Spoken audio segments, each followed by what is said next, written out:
ನನ್ನ life experience ಇದನ್ನು recall ಮಾಡ್ತಾ ನನಗೊಂದು ಇಂಪಾರ್ಟೆಂಟ್ ವಿಚಾರ ಗೊತ್ತಾಯಿತು. ಆ್ಯಂಡ್ ಇದು ನಿಮ್ಮೆಲ್ಲರಿಗೂ ಹೆಲ್ಪ್ ಆಗುತ್ತೆ ಅಂತ ಈ ವಿಷಯನ ನಾನು ಶೇರ್ ಮಾಡ್ತಾ ಇದ್ದೀನಿ. ನಾನು ಚಿಕ್ಕವಳಿದ್ದಾಗ, ಅಂದರೆ ನಾನು ಸ್ಕೂಲಿಗೆ ಹೋಗೋ ಟೈಮಲ್ಲಿ ಸ್ಕೂಲಿಂದ ಬಂದ ತಕ್ಷಣ ಅಮ್ಮ ಒಂದು ಬಿಸಿ ಹಾಲು ಹಾರ್ಲಿಕ್ಸ್ ಮಾಡಿ ಕೊಡ್ತಾಯಿದ್ರು.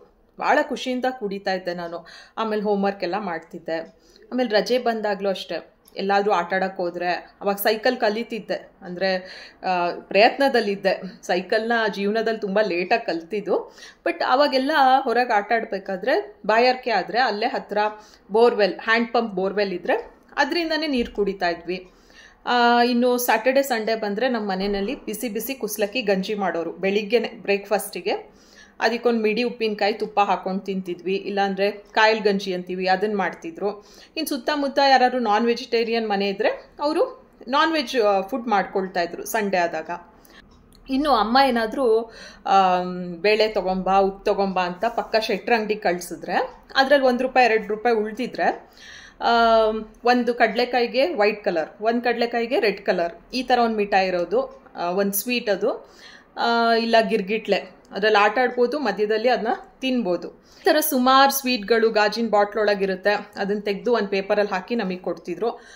ಆರಾಮವಾಗಿ ಅದನ್ನ ತಿನ್ಕೊಂಡು ಎಂಜಾಯ್ ಮಾಡ್ತಿದ್ವಿ. ಕುಶಾಲನಗರದಂಥ ಊರಲ್ಲಿ ಸಂಜೆ ಆದರೆ ಎಲ್ಲರೂ ವಾಕಿಂಗ್ ಹೋಗೋದು, ದೇವಸ್ಥಾನಕ್ಕೆ ಹೋಗೋದು, ಆ್ಯಂಡ್ ನೆಂಟರುಗಳ ಮನೆಗೆ ಬರೋದು, ಇದೆಲ್ಲ ಭಾಳ ಸಾಮಾನ್ಯ ಅಲ್ಲಿ. ಆ್ಯಂಡ್ ಅವ್ರು ಬಂದಾಗ ಚಕ್ಲಿ, ಬಿಸ್ಕೆಟು, ಆಮೇಲೆ ರಸ್ನ ಇರೋದು. ಆ ಟೈಮಲ್ಲಿ ರಸ್ನದಲ್ಲಿ ಜ್ಯೂಸ್ ಮಾಡಿ ಕೊಡ್ತಿದ್ರು ಅಮ್ಮ.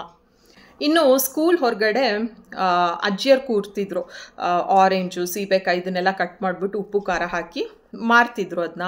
ಆಮೇಲೆ ಐಸ್ ಕ್ಯಾಂಡಿ ಮಾರೋರು, ಅವರೊಂದು ಸೈಕಲಲ್ಲಿ ಮರದ್ದು ಡಬ್ಬ ಇಟ್ಕೊಳ್ಳೋರು, ಐಸೆಲ್ಲ ತುಂಬಿಸ್ಕೊಂಡು ಆರೆಂಜ್ ಕಲರ್ ಐಸ್ ಕ್ಯಾಂಡಿಗೆ 50 paise, chocolate colour, chocolate ice candy ಅಂತ ನಮಗೆ ಆವಾಗ, ಅದಕ್ಕೆ ₹1. ಯಾವತ್ತಾದರೂ 50 ಪೈಸೆನೋ ₹1 ಇದ್ರಂತೂ ಅದು ಜಾಕ್ ಪಾಟ್, ಆ ಥರ ಫೀಲಿಂಗ್ ನಮಗೆ. ಈ ಎಲ್ಲ ಘಟನೆಗಳನ್ನೂ ನಾನು ಯಾಕೆ ಹೇಳ್ತಾ ಇದ್ದೀನಿ ಅಂದರೆ, ಇದನ್ನು ರೀಕಾಲ್ ಮಾಡ್ತಾ ನಾವು ಅವಾಗಿದ್ದ ಒಂದು ಲೈಫ್ ಸ್ಟೈಲ್, ನಾವು ತಿಂತಾ ಇದ್ದ ಆಹಾರನ ಕಂಪೇರ್ ಮಾಡಿದ್ರೆ ನಾವು ಇವಾಗ ಹೇಗಿದ್ದೀವಿ ನೋಡಿ. ಬ್ರೇಕ್ಫಾಸ್ಟಲ್ಲಿ ಬರೀ ಕಾರ್ಬೋಹೈಡ್ರೇಟ್ ಇರಬಾರ್ದು, ಪ್ರೋಟೀನ್ ಫೈಬರ್ ಇದೆಯಾ, ಇನ್ನು ಸಕ್ಕರೆ ಅಂತೂ ಬಿಡಿ ವಿಷ ಥರ ನೋಡ್ತೀವಿ ನಾವು. ಹಾರ್ಲಿಕ್ಸಲ್ಲಿ ತುಂಬ ಸಕ್ಕರೆ ಇರುತ್ತೆ. ಹಾಲು ಕುಡಿಬೇಕಾ ಬೇಡವಾ ಅನ್ನೋದೇ ಒಂದು ದೊಡ್ಡ ಕನ್ಫ್ಯೂಷನ್ ಆಗಿದೆ. ಹಾಲು ಒಳ್ಳೇದಾ ಕೆಟ್ಟದಾ ಗೊತ್ತಿಲ್ಲ. ಆ್ಯಂಡ್ ನಾನ್ ವೆಜ್ ತಿನ್ನೋರು, ಮೊಟ್ಟೆ ತಿನ್ನೋರು, ಇಲ್ಲ ಅದಕ್ಕೆಲ್ಲ ಇಂಜೆಕ್ಷನ್ ಹಾಕಿರ್ತಾರೆ, ಅದೆಲ್ಲ ಒಳ್ಳೇದಲ್ಲ ತಿನ್ನೋದು. ಆ ಕಾಲದಲ್ಲಿ ನಾವು ತಿಂತಾ ಇದ್ದ ಐಸ್ ಕ್ಯಾಂಡಿ ಎಲ್ಲ ಹೇಗೆ ಪ್ರಿಪೇರ್ ಮಾಡ್ತಿದ್ರು ಗೊತ್ತಿಲ್ಲ, ಯಾವ ನೀರಲ್ಲಿ ಮಾಡ್ತಿದ್ರು ಗೊತ್ತಿಲ್ಲ, ಅದರಲ್ಲಿ ಏನು ಕಲರ್ ಇರ್ತಿತ್ತು ಕೂಡ ನಾವು ಯೋಚನೆ ಮಾಡ್ತಾ ಇರಲಿಲ್ಲ ಅಲ್ವಾ. ಇವಾಗ ನಾವು ಎಲ್ಲೇ ಹೋದರೂ ಹೈಜೀನ್ ಎಷ್ಟು ಮೇಂಟೈನ್ ಮಾಡಿರ್ತಾರೆ, ಇದನ್ನೆಲ್ಲ ನಾವು ಅಬ್ಸರ್ವ್ ಮಾಡ್ತೀವಿ.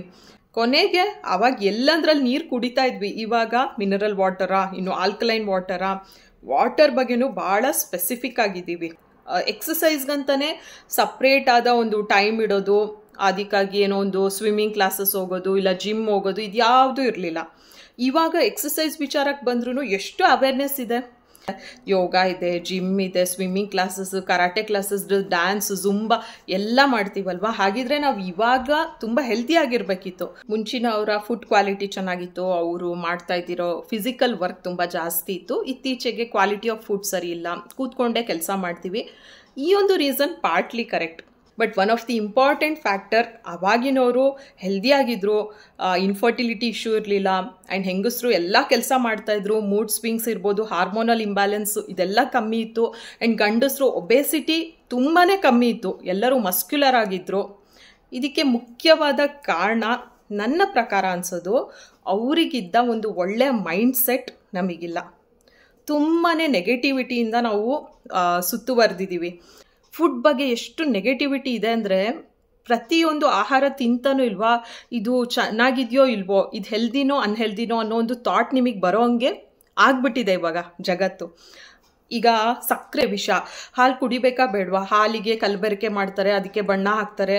ಇನ್ನು ಮೀನು, ಮೊಟ್ಟೆ, ಕೋಳಿ ಇದಕ್ಕೆಲ್ಲ ಇಂಜೆಕ್ಷನ್ ಹಾಕ್ತಾರೆ, ಅದರಿಂದ ನಿಮಗೆ ಹೆಲ್ತ್ ಇಶ್ಯೂ ಬರುತ್ತೆ. ಇನ್ನು ನೀವು ಯಾವುದೇ ಹಣ್ಣು ತರಕಾರಿ ತೊಗೊಳ್ಳಿ, ಕೆಮಿಕಲ್ಸ್, ಪೆಸ್ಟಿಸೈಡ್ಸ್ ಇರುತ್ತೆ, ಅದಕ್ಕೂ ಕಲರಿಂಗ್ ಹಾಕ್ತಾರೆ. ಫುಡ್ ಗ್ಲೂಟನ್ ಫ್ರೀ ಆಗಿರಬೇಕು, ಅನ್ನ ತಿನ್ನಬೇಡಿ, ಅನ್ನ ಒಳ್ಳೆಯದಲ್ಲ. ಕೊನೆಗೆ ನೀರನ್ನು ಕೂಡ ನಾವು ಬಿಡೋದಿಲ್ಲ. ಅದು ಬಿಸ್ಲರಿ ವಾಟರಾ, ಆಲ್ಕಲೈನ್ ವಾಟರಾ, ಎಷ್ಟು ಹೈಜಿನಿಕ್ ಆಗಿದೆ ಅದು ಎಲ್ಲದನ್ನೂ ಯೋಚನೆ ಮಾಡಿ ಆ ಒಂದು ಆಹಾರನ ತಿನ್ನಬೇಕಾದ್ರೆ ಬಹಳ ನಕಾರಾತ್ಮಕ ಭಾವನೆ ನಮ್ಮಲ್ಲಿ ಇದೆ. ಅದು ಮುಂಚಿನವರಲ್ಲಿ ಇರಲಿಲ್ಲ. ನಾನು ಇದೊಂದು ಮಾತು ಹೇಳೋಕ್ಕೆ ಇಷ್ಟಪಡ್ತೀನಿ, ಡಯಟ್ ಬಗ್ಗೆ, ಎಕ್ಸಸೈಸ್ ಬಗ್ಗೆ ಅವೇರ್ನೆಸ್ ಇರೋದು, ನಾವು ಮಾಡೋದು ಎಲ್ಲದು ಓಕೆ. ಬಟ್ ಯಾವಾಗ ನೀವು ಫುಡ್ ಬಗ್ಗೆ ಇಷ್ಟೊಂದು ನೆಗೆಟಿವಿಟಿ ಇಟ್ಕೊಳ್ತೀರಾ, ಏನನ್ನೇ ತಿನ್ನಬೇಕಾದ್ರೂ ಖುಷಿಯಾಗಿ ಇದು ನನ್ನ ಹೆಲ್ತಿಗೆ, ನನ್ನ ಬಾಡಿಗೆ ಒಳ್ಳೇದು ಮಾಡುತ್ತೆ ಅನ್ನೋ ಆಲೋಚನೆ ನಿಮ್ಮಲ್ಲಿ ಇಲ್ಲ ಅಂತ ಹೇಳಿದ್ರೆ ನೀವು ಏನು ಮಾಡಿದ್ರೂ ಅದು ವೇಸ್ಟ್. ಅದು ಇಂಡೈರೆಕ್ಟ್ಲಿ ನಿಮಗೆ ಸ್ಟ್ರೆಸ್ ಕೊಡ್ತಾ ಇದೆ. ಸೊ ಈ ವಿಡಿಯೋ ಉದ್ದೇಶ ಏನಿತ್ತಂದರೆ, ಡಯಟು ಎಕ್ಸಸೈಸ್ ಏನು ಇಂಪಾರ್ಟೆಂಟ್ ಅಲ್ಲ, ಏನು ಬೇಕಿದ್ರೂ ತಿನ್ನಿ ಅಂತ ನಾನು ಹೇಳ್ತಾ ಇಲ್ಲ. ಹೆಲ್ತಿ ಆಗಿರುವಂಥ ಫುಡ್ ಐಟಮ್ಸ್ ತಿನ್ನಿ, ಬಟ್ ನೀವು ತಿನ್ನೋ ಎಲ್ಲ ಆಹಾರದ ಬಗ್ಗೆನೂ ಏನಾದರೂ ಒಂದು ನೆಗೆಟಿವಿಟಿ ಮನಸ್ಸಲ್ಲಿ ಇಟ್ಕೊಂಡು ಅದನ್ನ ತಿನ್ನಬೇಕಾದ್ರೆ ಅದೇ ಯೋಚನೆಯಲ್ಲಿ ನೀವು ತಿಂದರೆ ಅದು ಖಂಡಿತವಾಗ್ಲೂ ನಿಮ್ಮ ಬಾಡಿಗೆ ನೆಗೆಟಿವ್ ಎಫೆಕ್ಟ್ ಮಾಡೇ ಮಾಡುತ್ತೆ. ಖುಷಿಯಾಗಿ ಒಂದು ದಿವಸ ಅನ್ನ ಸಾರೇ ತಿನ್ನಿ, ಇಲ್ಲ ಒಂದು ದಿವಸ ಒಂದು ಜಾಮೂನ್ ತಿಂತೀರಾ, ಭಾಳ ಎಂಜಾಯ್ ಮಾಡಿಕೊಂಡು ಒಂದು ಪಾಸಿಟಿವ್ ಥಾಟ್ಸ್ ಜೊತೆ ತಿನ್ನಿ. ಓಕೆ, ನಾನಿವತ್ತು ಸ್ವೀಟ್ ತಿಂತಾ ಇದ್ದೀನಿ, ಎಂಜಾಯ್ ಮಾಡಿ, ಆ್ಯಂಡ್ ಅದು ನನ್ನ ಬಾಡಿಗೇನು ಅಂತ ಹಾನಿಕಾರಕ ಅಲ್ಲ, I can digest that, I can metabolise that ಅಂತ ಅಂದ್ಕೊಳ್ಳೋದು ಕೂಡ ಇಂಪಾರ್ಟೆಂಟ್. ಐ ಥಿಂಕ್ ಇದ್ರ ಬಗ್ಗೆ ಯಾರೂ ಫೋಕಸ್ಸೇ ಮಾಡ್ತಾ ಇಲ್ಲ. ಕೇವಲ ಫುಡ್ಡಿಂದ ಅಥವಾ ಲೈಫ್ ಸ್ಟೈಲಿಂದ ಮಾತ್ರ ನಮ್ಮ ಬಾಡಿಯಲ್ಲಿ ಕಾಯಿಲೆ ಜಾಸ್ತಿ ಆಗೋದಿಲ್ಲ. ನಮ್ಮ ಮೆಂಟಲ್ ಸ್ಟ್ರೆಸ್, ನಮ್ಮ ನೆಗೆಟಿವ್ ಥಾಟ್ಸಿಂದ ಕೂಡ ನಮಗೆ ಕಾಯಿಲೆಗಳು ಬರುತ್ತೆ. ಈ ವಿಚಾರದ ಬಗ್ಗೆ ನಿಮ್ಮ ಅಭಿಪ್ರಾಯ ಏನು ಅಂತ ಕಮೆಂಟ್ ಸೆಕ್ಷನಲ್ಲಿ ತಿಳಿಸಿ. ಸೊ ನಾನು ಪ್ರತಿ ಸಲ ಹೇಳೋ ಹಂಗೆ ನಮ್ಮ ಫಿಸಿಕಲ್ ಹೆಲ್ತ್ ನಮ್ಮ ಮೆಂಟಲ್ ಹೆಲ್ತ್ ಮೇಲೆ ಡಿಪೆಂಡ್ ಆಗಿರುತ್ತೆ. ಸೊ ಇನ್ನಷ್ಟು ಹೆಲ್ತಿ ವೀಡಿಯೋಸ್ಗಾಗಿ, ಮೆಂಟಲ್ ಹೆಲ್ತಿ ವೀಡಿಯೋಸ್ಗಾಗಿ ನಮ್ಮ ಅಕೌಂಟ್ನ ಫಾಲೋ ಮಾಡಿ. Thank you.